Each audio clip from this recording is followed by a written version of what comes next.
Bunal show. Lakaw na po medyo mag-leave guys. So, Tour de Jack ni.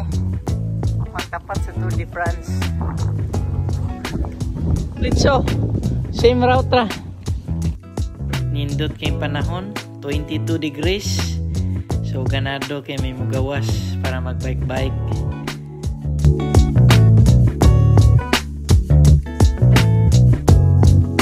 Same running route katong una namong bike-bike sa Tour de Jack.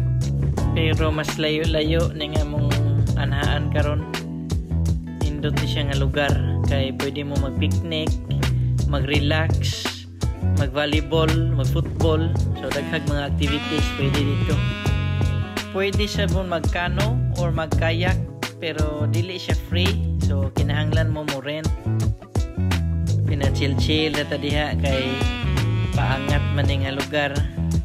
Di ta magdali-dali kay di man ni karira. Unya ni abot na mi diri sa Tanga. Mo ni ang name sa place nga mong gilaagan o magpicnic sa midire kilid sa lake. Nindot kini nga lugar kay dako kini lang nga lake, unya hangin-hangin, dili kayo init.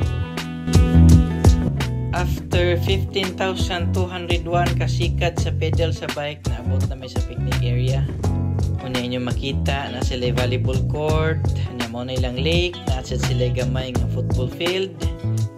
Kung inyong makita, tinaw pas crystal clear lang tubig dire. Mauna ni ang Tangas or Tango Lake in English. Nasa sila yung mga itik dire. 69 days na siguro ang itlog ana kung himong balot. Niya na rang aktor pinatanaw-tanaw squan no, pinakaut-kaut ug ganong hiluaw manitan nila tubig dire. Yun sa mintaw nila.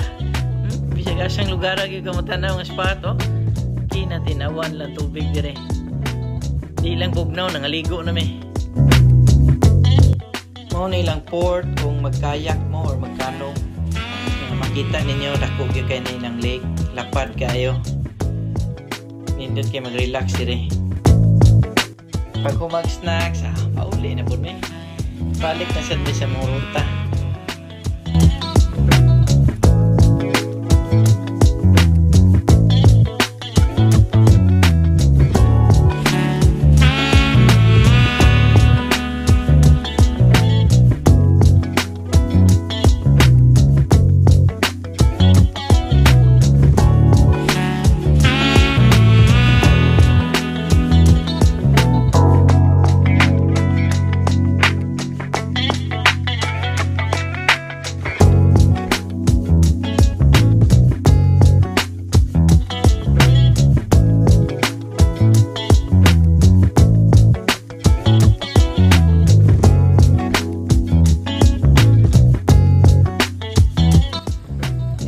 Taman guys kay abot na